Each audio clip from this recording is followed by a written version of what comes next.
il est temps désormais de passer au petit bilan des rookies. Ouais. Parce que quand même, on a des bons petits rookies qui performent, on a une belle petite cuvée qui se met en place. Je vais remettre vite fait, je vais me remettre la draft. Ah, attends, il y a Vlad qui demande une coupure pub. Ouais, Hop, c'est pas grave le temps que je cherche du coup. Pour les j'ai abonnés, mis, comme ça, ils... j'ai mis une pub. 2023 du coup. On va faire le tour un peu des 10 premiers choix et voir un Ouais, peu là, ce que ça donne et voilà vos ressentis là-dessus. carrément. Et après, peut-être qu'on fera des petites mentions honorables tranquillement.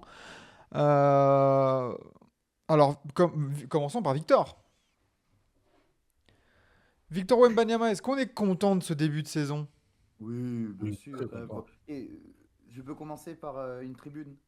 Vas-y. Je tiens à rappeler que Victor Wembanyama est un rookie de 19 ans. Voilà, c'est beaucoup l'oublient. Mm. Beaucoup oublient que Victor Wembanyama est un rookie de 19 ans. Beaucoup espèrent monts et merveilles de Victor Wembanyama. Beaucoup espèrent que tous les soirs, il va être déjà dès le début ultra régulier, ultra dominant, peu importe l'adversaire, et qu'il ait eu voilà, qu'il ait son empreinte sur le parquet à tous les soirs. Mais c'est pas possible pour un rookie de 19 ans, à part quand tu t'appelles LeBron James. Donc, il faut redescendre un peu nos attentes, nos exigences, j'ai envie de dire, parce que certains sont exigeants avec Victor Wembanyama. Je pense qu'il faut le laisser grandir, le laisser faire des erreurs, ne pas être aveugle de ses erreurs également, mais juste le traiter au final comme un rookie de 19 ans, comme il y en a toutes les années. Et Ouais. le laisser Absolument. éclore en paix, sans lui mettre la pression, en saluant ses belles prestations, en soulignant les points et les axes de progression, mais ne pas être déçu dès qu'il va faire 9 points sur un soir. C'est normal. Voilà. Moi, Moi, c'est tout ce que j'ai à dire. je te rejoins là-dedans, Victor. Et ce qui est bien, je l'ai vu passer aussi sur Twitter. J'aime bien aussi le fait que petit à petit, et c'est pas une mauvaise chose, que la hype démesurée redescende aussi. Redescendre. Mm, Genre à un mm. moment donné, début de saison, la première Oui. semaine, bon, t'avais des articles, des posts, t'as plus quoi savoir en faire. Voilà, Victor Wembanyama a acheté un paquet de PQ de couleur rose. Qu'est-ce que ça veut dire? Non, c'est bien, ça redescend. Il fait des pointes comme contre les Suns à 38 points. Il fait des matchs un peu plus galères. C'est le métier qui rentre, comme tu as dit. Déjà, moi, une des principales craintes que j'avais, ou pas crainte, mais quelque chose que je voulais voir, c'est l'impact physique. Il est plutôt bien rentré dedans, un peu mieux que ce que je pensais. Donc ça va, c'est le meilleur rookie en termes de points par match. Ouais. De contre aussi. C'est juste Pas trop dommage content. qu'il soit coaché par JB Bickerstaff, quoi. Et Bah, franchement, on va bien parler. On va bien parler déjà. franchement, On va respecter le vieux sénile. mais Merci. on respecte totalement la carrière de Greg Popovich. Seulement, si on commence à dire que un tel ou un tel vit sur des événements passés, on peut aussi dire que Greg Popovich, peut-être que ça fait 2 3 ans qu'il doit aussi laisser le Mais terrain. non, il a prolongé 5 ans. Qu'est-ce que tu me racontes? Ah ouais, 5 ans, Il, mais est, pas en tant que il a une coach. option pour et il a une option pour se barrer à n'importe quel moment. Donc Oui, Ouais, au pire. mais peut-être que là, on est en train de se rendre compte que Pop. Et moi, c'était ma crainte que j'avais lors de la pré-saison, enfin, pas de la pré-saison, lors de la preview, où je disais, moi, je trouve que c'est dommage que Wemby, il arrive en NBA et que ça se trouve, la saison prochaine, il est un nouveau coach. Alors, certes, ça sera sûrement choisi par Pop, Ouais. mais c'est pas les mêmes méthodes, c'est pas le même management, c'est pas le même machin, donc Après, Pop, voilà. son option là pour se barrer, c'est que sur le poste de coach. Il a la double casquette encore, donc il va quand même être là. dans le front office, ouais. Oui, Oui. oui, oui, mais est-ce que c'est vraiment préférable pour Wemby qui est pas vraiment une coupure nette et qui est un peu deux sons de cloche?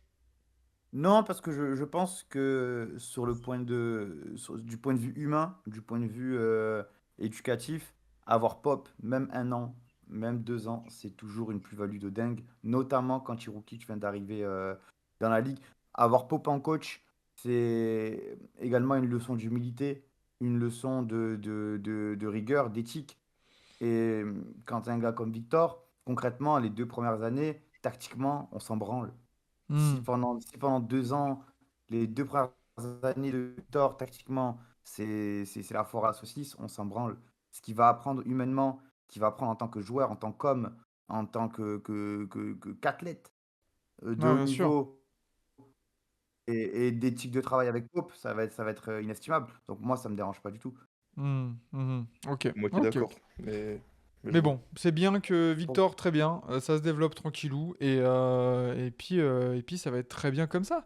Brandon Miller, en 2, En vrai, en vrai. plutôt pas Très mal, hein. bien, très bien. Plutôt pas mal du tout. En De ce Meilleur que vrai, que Scoot. j'ai vu de Brandon Miller, assez franchement, non pas que je m'attendais pas au potentiel ou quoi que ce soit, mais c'est surtout l'envie et l'activité que je trouve exceptionnelle chez ce joueur. C'est-à-dire qu'on Hmm. dirait que les autres jouent à 80% et que lui est à 100%. est-ce qu'on sent qu'il avait des choses à prouver et qu'il a été un peu piqué par De ouf. des critiques, les doutes, et puis un peu la Ouais, tu remise vois. en question de son statut de numéro 2 de draft, peut-être. De ouf. Après, Euh, il est déjà sur son poste, il est bien caché entre guillemets par Gordon Hayward. Parce que quand un vétéran comme Gordon Hayward au-dessus de toi, on va dire, ben, ça te libère un peu plus. Tu as moins la pression de faire des dingueries ou quoi, parce que tu Mm. sais que dans tous les cas, ben, tu as le vétéran au-dessus qui va un peu réparer les pots cassés, on va dire. Il n'est pas jeté dans la pâture. Puis ouais, il joue libéré, il joue sans pression. Il sait qu'il a beaucoup de liberté dans cet effectif-là qui est d'une qualité pas très folle. Et il les prend et tant mieux. ouais, c'est pas tout mal, hein, franchement, Brandon Miller. C'est quoi ses stats au petit Brandon? Il doit être Alors, à 11 12 14. points. points, 4 rebonds, 1,6 passes. Et en termes de pourcentage, on est à 44% au tir, 27% à 3 points et 77% au lancer. Franchement, c'est très bien, hein. Eh, C'est très bien. c'est des bonnes stats pour un Très bien, rookie jeune qui joue dans un bordel. Donc c'est des bonnes stats. exactement. Un, Après, un rookie En plus, jeune il qui est est pas dans un titulaire. bordel aussi, bah, c'est Scoot, hein. Scoot, c'est ah difficile bah, d'en parler. Scoot, c'est difficile d'en parler parce qu'il n'a pas beaucoup joué.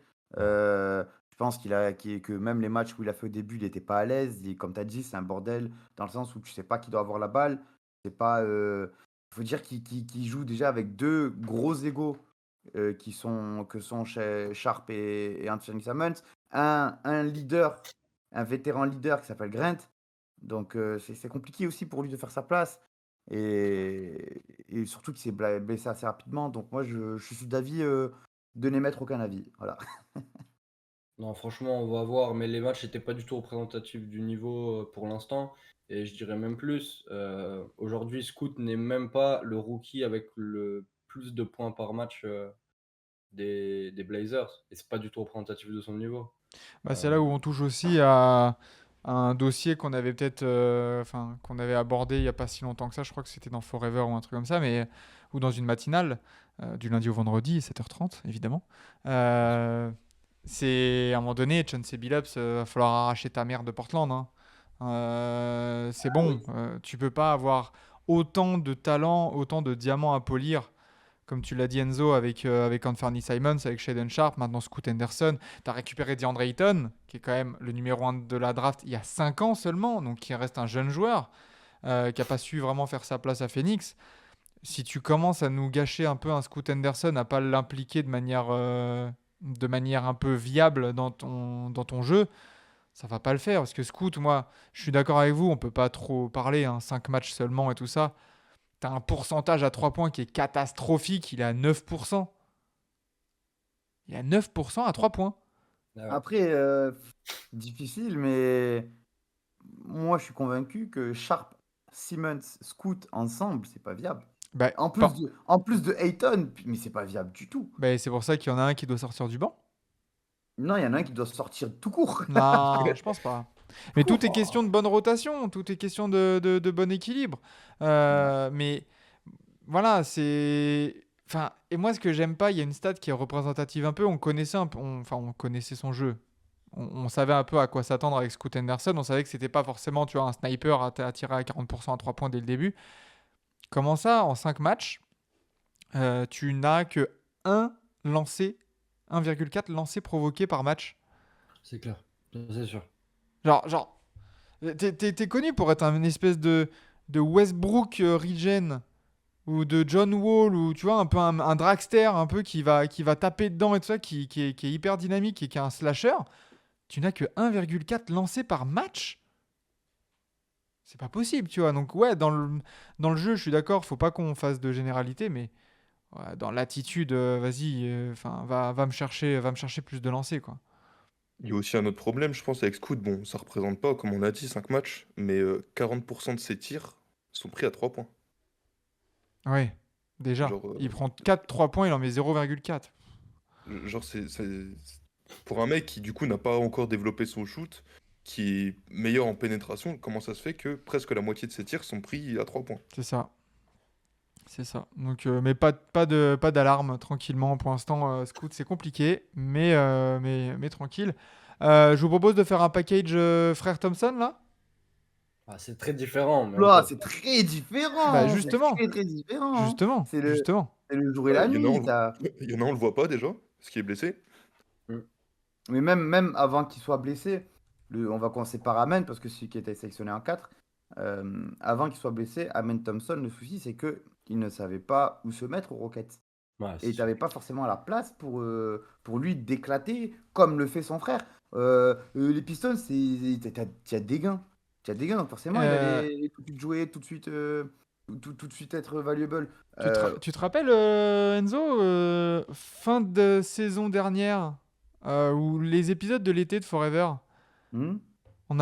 j'avais pas parlé du fait que je comprenais pas le fait d'avoir pris Van Vliet et tout ça aux Rockets alors que tu as drafté en 4 un meneur comme Amen Thompson. Alors, moi, Bah, bah, au final, c'est bénéfique parce que tes vétérans font que tu aies une équipe euh, Oui, mais potable. par contre, comme tu dis, au niveau de trouver sa place, compliqué. Bah, compliqué. Après, je pense que. Merci. Merci, Enzo. Attends, mais parce que je vais dire quelque chose qui peut gêner. Mais je pense que l'histoire Kevin Porter Jr., au final, c'est une aubaine pour Amen Thompson. Parce que Amen Thompson est aussi un gars qui aime mener le jeu. Plus que son frère, en plus. Donc, je pense qu'il va avoir sa chance aussi avec des responsabilités du genre. Il va avoir des responsabilités à la création. Quand il va revenir, il sera intégré, parce que dans tous les cas, un pick 4 de draft, tu vas l'intégrer, et il sera intégré, j'en doute pas. Mhm. Juste qu'au jour J du premier match de la saison, c'était compliqué, parce que finalement, tu avais encore trop d'interrogations autour de ton équipe. Aujourd'hui, ton équipe est un peu plus structurée, un peu plus avec des confirmations, donc tu vas pouvoir mieux intégrer ton joueur qui arrive aussi également. Et pour parler de Ossard, puisque je suis principalement intéressé en Ah étant bah oui, il régale. malheureusement fan des Pistons actuellement, il régale, il régale. Il faut savoir que il me semble que c'est le deuxième plus gros preneur de rebonds offensifs dans la ligue. Ah bah Dans la ligue, il est en 12-10. Il est en 12 points 10 rebonds. Il prend plus de rebonds que Victor Wembanyama. il et est un Chet, 12. et machin. Parce qu'en fait, Ossard, c'est une activité sans arrêt. Il a un tir, il va aller au rebond. Peu importe d'où il va aller battre au rebond. Et c'est ça qui te fait avoir des rebonds sur la saison régulière, là où souvent les joueurs extérieurs dorment un peu sur le rebond, vont plus se projeter soit sur la contre-attaque, soit sur le repli. Lui va aller au rebond, va en prendre.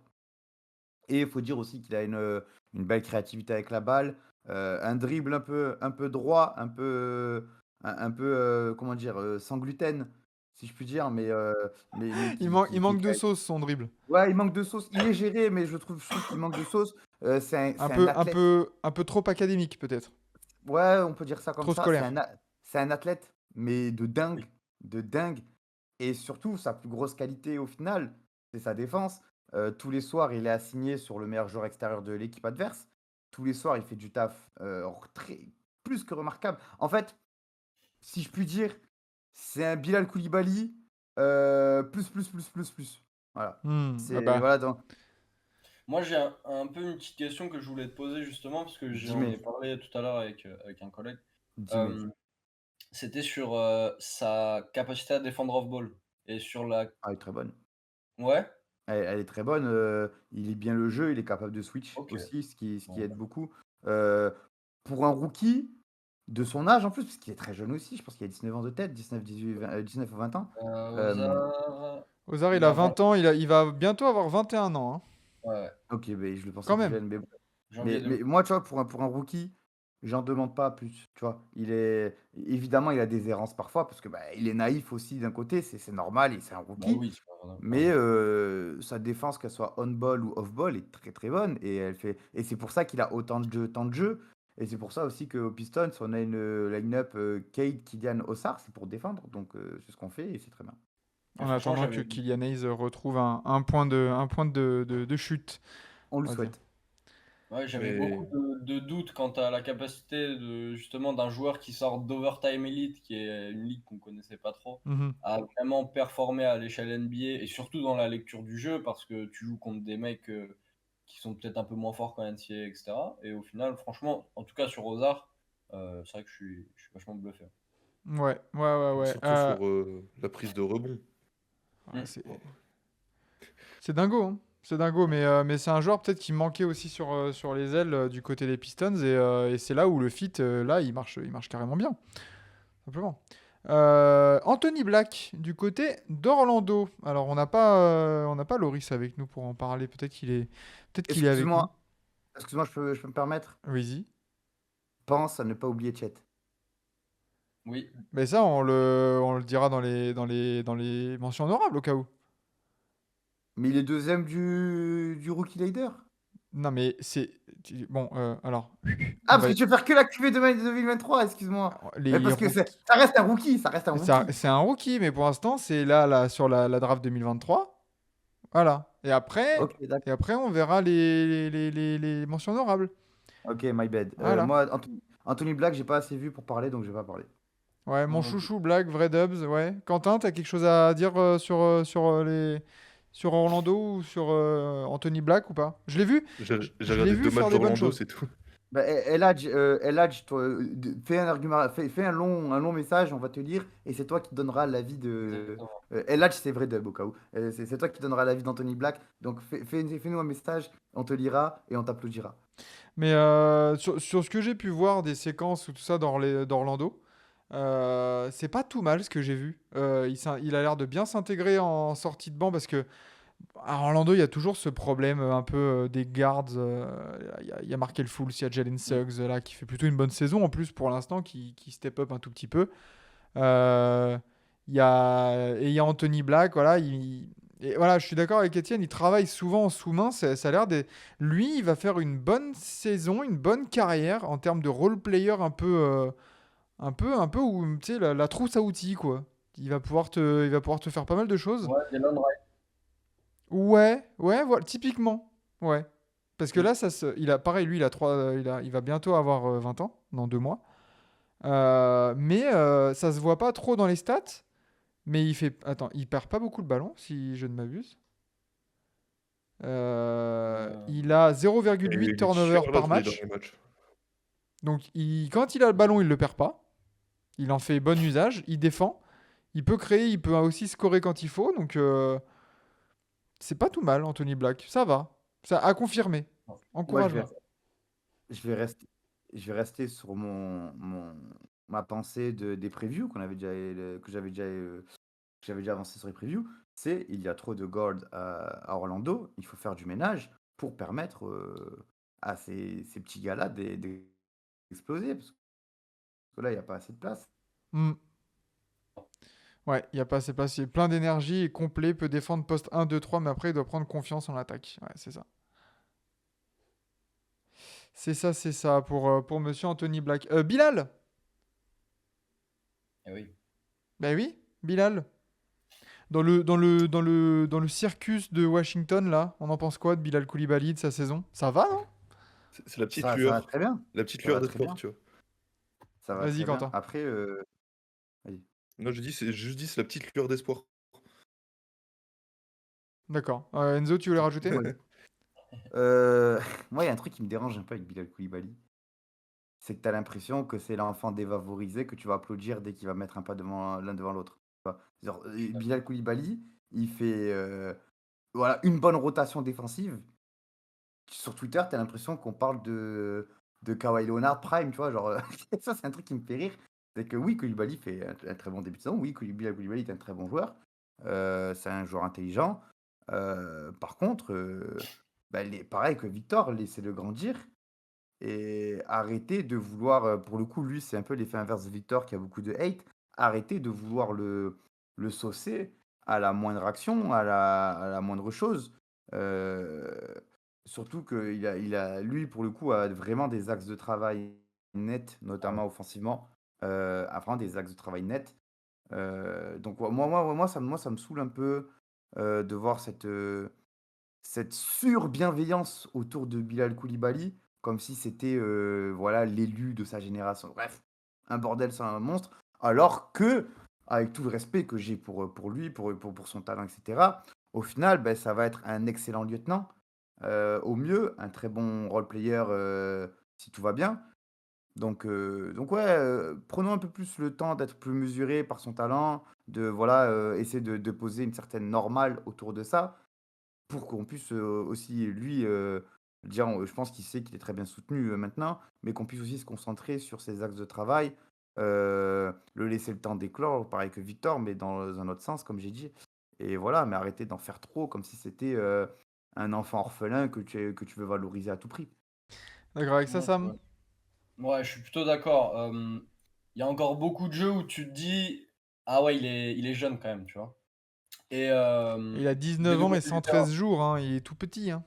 Ouais, bien Exactement, sûr. exactement. Il faut lui laisser le temps. Il y a quand même quelques signes positifs. Par exemple, sur son tir à 3 points. Alors certes, il en prend 3 par match, mais il a 47% de réussite. Il est aussi beaucoup responsabilisé. Il joue 25 minutes par match, c'est normal parce que la franchise est en état catastrophique. Mais toujours est-il qu'il prend la place à d'autres gars. Il est en concurrence. Il répond aux attentes fixées par le coach, parce que sinon il ne jouerait pas. Et bah, il est en développement, tout simplement. On a Hmm. le temps. Il a de bonnes bases. Il a pu travailler cet été sur des points où il avait déjà du retard, peut-être même un peu trop pour la NBA.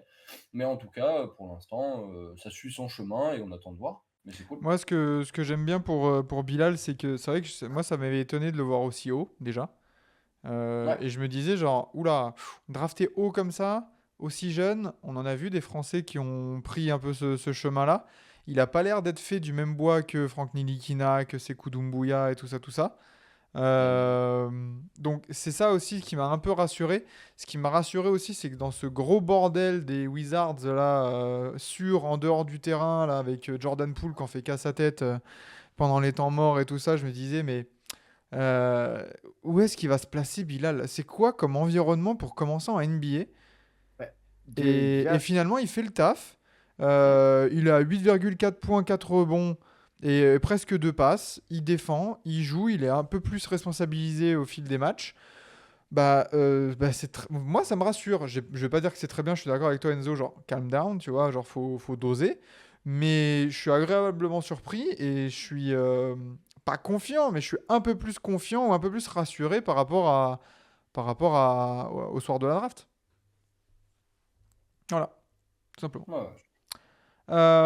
Comme tu l'as dit, Sam, hein, 47% à 3 points, c'est pas mal aussi non plus, sachant qu'il en prend combien par match? Il doit pas en 3. prendre. Il en prend 3, il en met 1,5. Nickel. Nickel. Ouais, ouais, ouais, c'est ce qu'il faut. C'est ce qu'il faut. Numéro 8, Jarras Walker. Il a joué 3 matchs. Il joue Voilà. 3 matchs on avec 9 minutes passe. de moyenne. On peut passer si tu veux. Voilà. Bah, Taylor Hendricks, c'est un match. Taylor Hendricks, On peut passer. Il a pas beaucoup joué lui aussi, non, il me semble. Un match. un Voilà, match, ouais. on peut passer. Est-ce qu'on peut Il est passer jeune. directement bah déjà Chet Holmgren et comment dire, Mention honorable. aux mentions honorables, ouais, exactement. Moi, j'en ai deux. J'en ai deux de mentions honorables. Bah, Et on commence par même Chet. toi. Vas-y, on commence par Chet après, Voilà. parce que j'ai trois à dire. J'en ai trois à dire. Ok. Chet, super. Franchement, super, Chet. Il n'y a rien à dire sur Chet. Son apport direct sur une équipe qui veut gagner est excellent. Il est très propre. Il défend, il attaque. Il sait aussi s'effacer en attaque. Il sait aussi faire comment dire, les boueurs Ouais. quand comme un pivot, c'est-à-dire poser les bons écrans, prendre les bons bumps, faire des bons écrans. Genre, moi, ce que je vois de Chet et ce qui m'éclate aux yeux et un peu par rapport surtout à Wemby, c'est de la maturité déjà dans son jeu. Là où Wemby est un peu plus sale, si je peux dire, un peu plus salissant. Bah, Chet, c'est un monstre de maturité pour son âge et l'apport qu'il a au jour J est directement. Bah, après, évidemment, être pendant un an au contact de l'équipe, ça aide, mais, euh, mais voilà. Moi, je Ouais, non, mais suis. Personnellement, si on devait voter maintenant, Chet Holmgren serait mon Roy. Parce que même s'il y a certaines stats qui sont moins bonnes que Victor, notamment au scoring, euh, s'intégrer et jouer comme il le fait et impacter une équipe qui a été play-in, qui a déjà un grand, grand leader en la personne de Shai Gilgeous-Alexander, des lieutenants et tout ça, donc qui a vraiment une Une espèce de structure. dynamique déjà établie, c'est d'autant plus difficile, beaucoup plus difficile pour moi que d'arriver dans un bordel comme les Spurs. T'es numéro 1 de draft, t'amènes de la hype et t'as un peu tout pour toi. Donc moi personnellement, ça serait mon Roy. Je suis, je suis vraiment, vraiment, vraiment content pour Chet Holmgren j'avais peur qu'il passe un peu à l'as avec toute la hype Wemby, Scoot, même Brandon Miller avec ses problèmes et tout ça.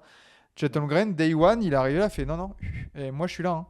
J'étais là, c'était moi le numéro 2 de la draft l'année dernière. Je suis un putain de prospect. Vous allez apprendre à me respecter, quoi. Et ouais, c'est très bien. exactement. Chet, voilà, comme dit Vlad. Et puis Chet, Mais, Montréal Legend, évidemment. absolument. Bien sûr. Évidemment. Quelque chose Bah, à dire encore sur Chet Holmgren, messieurs? écoute, Moi, je non. serais peut-être un peu plus. Vas-y, Ah, Sam. Non, j'allais dire, j'ai un autre rookie du Thunder Ah, que j'aime. tu voulais dire, Quentin, sur Attends, Chet? bah, moi, j'allais dire que j'allais être un peu plus nuancé sur son côté offensif. Parce que bon, il a des pourcentages de malade, hein. On va pas remettre en question, mais plus nuancé dans le sens où c'est pas. C'est quoi? Il est troisième option dans le Thunder, là. Mhm. T'as Shai, bah forcément, il y a Shai. Mm. Et il y a Jalen Williams devant. Donc j'allais être un peu plus nuancé. Après, oui, c'est des pourcentages de malade mental. Parce que c'est quoi? C'est 50% à 3 points? Un peu plus? Non, non, non, il est à 46% à 3 points. Ah ouais, ça a descendu entre deux. Mais bon, 46%, c'est déjà des trucs de malade, hein. On va pas se mentir. Mais ouais, offensivement, je suis un peu plus nuancé parce que je me dis, il est que, entre guillemets, troisième option, mais dans une équipe qui joue quelque chose. Après, oui, comme t'as dit Enzo, il est beaucoup plus mature que Victor en attaque. Surtout en attaque. Même en défense, parce que Victor, tu le vois encore, il se prend encore les feintes et tout, tu vois. Genre, tu le vois, il y a une petite Ah feinte, tu le oui. vois, il commence à sauter. Donc, sur son attaque, je serais un peu plus nuancé parce que je me dis, bon, t'as quand même été entouré pendant un an de l'équipe NBA. T'es pas la première option. T'es pas forcément le mec qu'il faut défendre en premier. Mm. Donc, je suis un peu plus nuancé sur son attaque. Par contre, je pense que sur sa défense, on en parle beaucoup. Mais je pense qu'on en parle peut-être pas assez. En termes de rim protector, De dissuasion. ouais, de dissuasion, même de protection pure, je pense qu'on peut déjà dire c'est top 10 log de la ligue, j'ai envie de dire. On peut même peut-être monter un peu plus que le top 10. C'est pas Tu faux, vois, hein. le mec, si OKC fait une bonne saison, moi je serais pas étonné, même s'il a pas le Deep Boy, je serais pas étonné de le voir dans le top 3 du Deep Boy si OKC finit dans les 6 premières places. Mm, top mm, 3, mm. top 3, Non. top 3 c'est un peu utopiste, je pense, mais Ouais. un top Je serais 10, pas étonné. un top 10, même top 10, ça reste peut-être compliqué en tant que J-Boy, mais en tant que rim protector, ouais, forcément, il va dire son mot. Bah, je me dis, Evan Mobley, il a été dans le top 10 pour son année rookie, je crois. Evan Mobley est meilleur que Chet Holmgren en défense. Ouais, ouais, mais je veux dire, tu sais, comme il y Pour le aura les moment. résultats en plus, enfin, Mm. je pense qu'il y aura plus de résultats que les Cavs quand Mobley était rookie. On Il y a moyen de verra, le hein. voir, il y a moyen de le voir là-bas, tu sais, en plus avec un peu de hype, de machin et tout, en mode c'est un rookie, tout ça. Je serais pas plus étonné que ça, tu vois. Ok. Ok. Ok, ok, on va voir ça. On nous met dans le chat vite fait. On passe dessus. Jordan Hawkins aux Pels. Si les Pels sont là où ils sont maintenant, malgré les blessures, c'est aussi grâce à lui, hein. Ouais, mais pareil, c'est un joueur qu'on va surtout retenir et voir par ses étincelles, mais parce que tu as tellement de choses à voir autour que tu vas pas forcément voir ce qui va mal aussi pour lui, ce qui fait mal.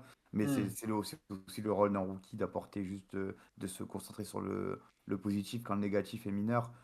Donc moi, je ne vais pas donner d'avis sur lui parce que c'est pas le joueur que j'ai regardé en regardant les Pels. C'est pas là où je me suis concentré, mais à voir avec le temps. Ouais, il a un Ouais. vrai bras, en tout cas, comme disait Vlad dans le chat. C'est un pur shooter. Les 5 derniers matchs, il te met 31 points, 14, 14, 10, 25. Mm. C'est vraiment pas tout mal. Tu sens qu'il y a un bout de potentiel au scoring, en tout cas. Ouais, bien sûr. Exactement. Il peut très vite prendre feu. Après, ça reste un peu limité sur le reste. Mais Bah, pour ce qui est de la qualité de scoreur qui était sa qualité première dans son scouting report, il est là à 100%. Et tu dis, oui, il y a des lacunes en défense, mais en vrai, à côté de Herb Jones, c'est une doublette qui peut être méga complémentaire pour le futur, De ouf, de ouf. clairement. Et puis il a ce côté pyromane. Ouais. Là, il a déjà pris feu 2 fois. Mm. Un match à 25, le dernier match à 31. En plus, le dernier match, t'as la victoire qui va avec. Bah oui. Ouais. Donc franchement, ce petit côté pyromane, là, je pense que ça peut être sympa pour les prochaines années. Non, non, c'est Je clair. veux- Ray Allen je- rebuild, ouais, calmons-nous, les gars. Je peux passer sur les mentions honorables. Vas-y. Alors, moi, du coup, j'en ai 3. Je vais Ah sans ouais, préciser. prends-en Ah, mais une, hein. justement, non, justement, je vais pas aller très loin. 50. Voilà. Je vais pas aller très loin. Voilà. Marcus Sasser aux Pistons, choix 25. Jaime Rasquez Jr. et Derrick Lively. Pour moi, c'est les 3 rookies qui, en dehors de la loterie, des loteries pick, ont peut-être le plus d'impact sur leur franchise au jour d'aujourd'hui. Marcus Sasser un peu moins que les 2 autres, mais voilà, en termes d'impact, ils sont ultra importants et ultra impressionnants. Voilà. Ouais, Lively, je ça regarde doit vite tripliquer. fait. Ouais, Lively est 12. Lively Ouais, est ouais, 12, ouais. ouais, mais hors top 10, quoi, on va dire. Mais Voilà, Derek Lively, ouais, gros facteur X de la saison des Mavs. C'était l'objet de la grosse question de la preview. Est-ce que voilà, les rookies sont-ils les facteurs X? Parce qu'on avait mis Olivier, enfin non, si, Maxence Prosper. Olivier Maxence Prosper. Donc ouais, Derek Lively, un pivot qui va parfaitement bien avec Luka Doncic, qui a trouvé sa place, qui a trouvé déjà son rôle. T'as l'impression que ça y est, là, il est parti pour faire une carrière de 15 ans en NBA. Là, c'est bon, let's go. Pas de temps d'adaptation, rien de tout ça. C'est quoi ces stats, Derek Lively? Il doit pas être loin du double-double lui aussi, non? Je crois que c'est du 9-8. 9-7. Il est en 9-7, ouais. 72%, 73% au tir. Bon, après, voilà, on sait les, comment dire, les pourcentages des pivots. Bon, c'est pas, Hmm. voilà. Beaucoup de pick and roll. Ouais, c'est Au ça. poste, il y a un truc à faire vraiment. Hmm. Il a 2-3 bons moves au poste. S'il développe bien ça, ça peut être sympa à voir pour la suite. Ouais, c'est vrai. Donc ouais, Derek Lively, très bien. Très bien pour les Mavs, pour lui, pour Luka Doncic. C'est un win-win, cette draft. C'était magnifique. Jaime Raquel Jr., tu voulais peut-être développer une petite minute, Enzo? Bah écoute, c'est typiquement le gars qui s'inscrit dans la hit culture. Il connaît parfaitement sa place. Il n'en demande pas plus. Il a pas du tout l'ego d'un joueur qui veut un rôle plus important. Et c'est ce qui fait sa réussite aujourd'hui, je pense. Il sait sentir le jeu. Il sait quand il doit prendre des tirs. Il sait quand il doit faire les passes. Et surtout, c'est un gars qui se donne du début à la fin à 100%. Et ça s'inscrit totalement dans la hit culture. Et Miami a besoin de lui parce que quand tu as des errances, que ce soit défensives ou offensives, lui est là pour un peu tenir les fondations ensemble. Et voilà, ouais, j'ai envie de dire, c'est le glue guy ultime actuellement à Miami. Donc super. Bah, Vraiment super.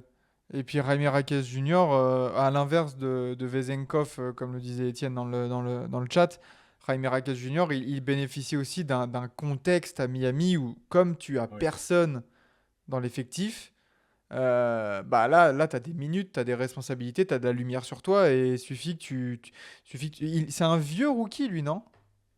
Raquez, il me semble qu'il a. Ouais. Il a 22, je crois, non? Ouais, voilà, c'est ça, hein. Bientôt 23. Bientôt. Donc voilà, c'est ce que je m'étais dit, c'est que c'était vraiment un mec qui impacte tout de suite. T'as pas besoin vraiment à Miami là d'un potentiel. T'as drafté un mec qui, bah voilà, le 26 octobre, là, le 24 octobre, bim, il pouvait t'apporter des choses. J'ai une stat pour vous, messieurs, J'ai concernant Jaime Raquez. j'ai un scoop pour vous. J'ai une stat pour vous. Est-ce que vous savez, sur les 4 derniers quatrièmes cartons du hit, combien de minutes a joué Jaime Raquez? Par match, en moyenne? Oui, en moyenne ou en cumul, qui décide. Allez, La je vais moyenne. dire 9. 15. Mais non, ça peut être en cumul. 15 sur les derniers cartons. 15 En 15 cumulé? minutes en tout? Ouais, en tout.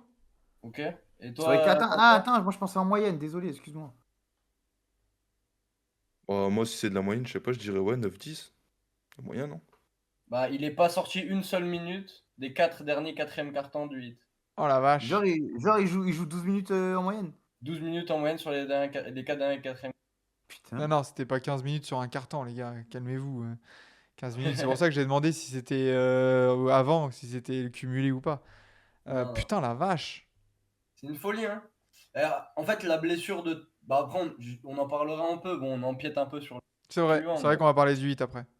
la blessure d'un certain joueur, je vais laisser un peu de suspense, a laissé beaucoup de liberté à Spoelstra pour donner des ballons et faire des jeux pour Jaime Raquez, qui a un profil très particulier parce que c'est un gros finisseur au poste, ce qui est rare quand même pour les joueurs de son poste en NBA. Ah.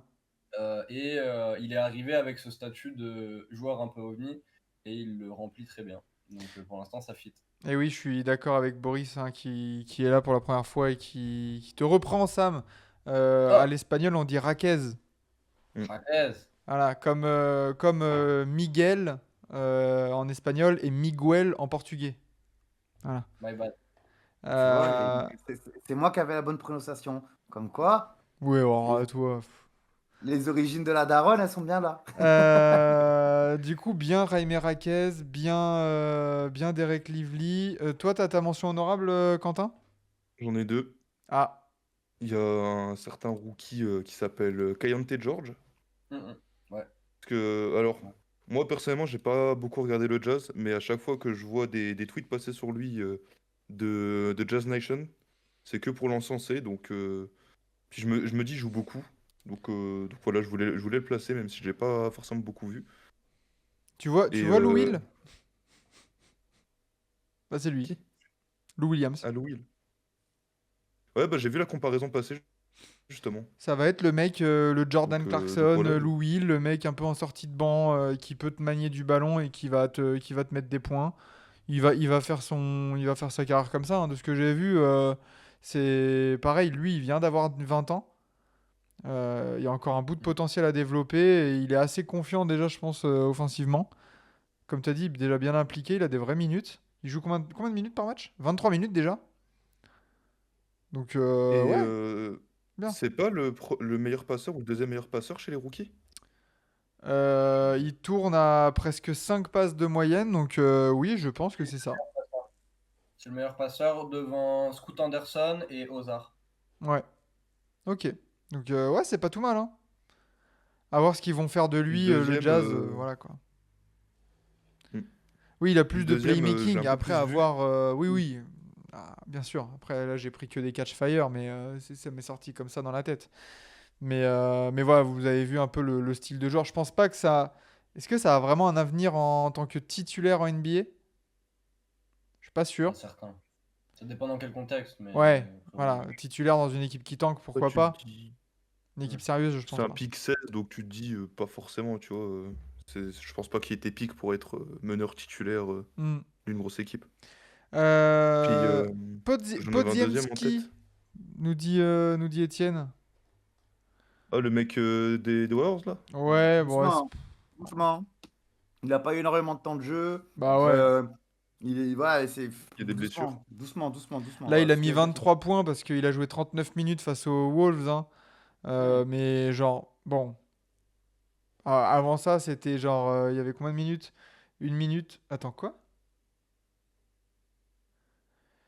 Lors de la première défaite contre Minnesota, il a joué une minute, il a mis 8 points. Ouais. Ah, j'avais pas vu passer ça, tu vois. Non plus. Mais après, sinon, tu vois, il joue 11 minutes enfin, à Denver, il met que 5 points, hein.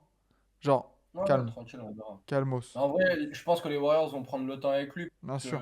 C'est tellement un joueur particulier qui est arrivé avec un style de jeu complètement hors de ce qu'on peut voir en NBA ou même chez les rookies de base, qu'il va falloir que les Warriors le formatent un peu. En Hmm. lui laissant de la liberté, mais en le formatant aussi un peu. Le rookie des Mavs, intéressant, on en a parlé, hein, Noévé, si t'étais pas là. Si tu viens d'arriver, n'hésite pas, il y aura le replay sur YouTube. Petite mention déception pour Chouchou, hein, Darik. Ouais, bah, pour l'instant. Il s'est Darik. blessé aussi. Bah, Darik qui ne joue toujours pas. Darik, c'est compliqué. Il est toujours blessé ou il est hors de la rotation? Je crois qu'il est plus blessé, mais qu'il doit être hors de la rotation maintenant. Ouais, voilà, ouais. Bon, croisons les Euh, doigts pour il y a un Darik. mec impressionnant qu'on n'a pas cité dans le top 10, toujours à OKC, Oui. Casson Wallace. C'était ma deuxième. Parce que le mec de défense, comme Chet, il a des pourcentages de fou furieux. Là, je suis devant. Le mec est à 55% à 3 points. Bon, il n'en prend pas des masses. 65% au tir. Il prend que 5 tirs. Mais défensivement, putain, c'est intéressant. Ouais. C'est très intéressant. Ah, j'ai pas vu Mais c'est beaucoup jouer, arrivé donc plusieurs je pourrais pas te dire. C'est arrivé plusieurs fois dans la saison où Shai fait un mauvais début de match, Didi fait un mauvais début de match, et lui il rentre et tu te dis ah ok, enfin quelqu'un qui calme le jeu, genre. Ok. C'est dingue de Maturité la part déjà. de 20 ans, tu vois. On dirait vraiment, on dirait plus un profil d'un vieux rookie justement, un peu à la Raquez ou Davion Mitchell qu'on Raquez. avait vu. Non, Raquez ou d'un Davion Mitchell par exemple. Ok. Ok, ok. Darik, Darik Whitehead, ok. Voyons, Darik, le GOAT. 8 points, 2,5 rebonds, 1,6 passes, 55% à 3 points, hein. Et ouais. Pas mal, pas mal. Après, il doit pas en prendre beaucoup non plus, hein. Non, il en Il en prend. prend 1,8. 1,8, il en met un par match, hein. Moi ça me va. Bon, au Calmos. moins, il les met. Au moins, il le met. Au moins, il le met. C'est pas Scoot Anderson, quoi. Très bien, messieurs. Est-ce qu'on a fait le tour vraiment? Parce qu'après, il n'y a pas énormément vraiment de grosses déceptions. Non, après il va falloir confirmer, il y a des gens qui ont joué, il n'y a pas eu énormément C'est ça, hein. de contenu. Chris Murray, Marcus Sasser, on en a parlé. Après, c'est pas. Non, pour moi, c'est bon, hein. On a fait le tour. Hmm. On a fait Ouais, un bon c'est petit bon. tour.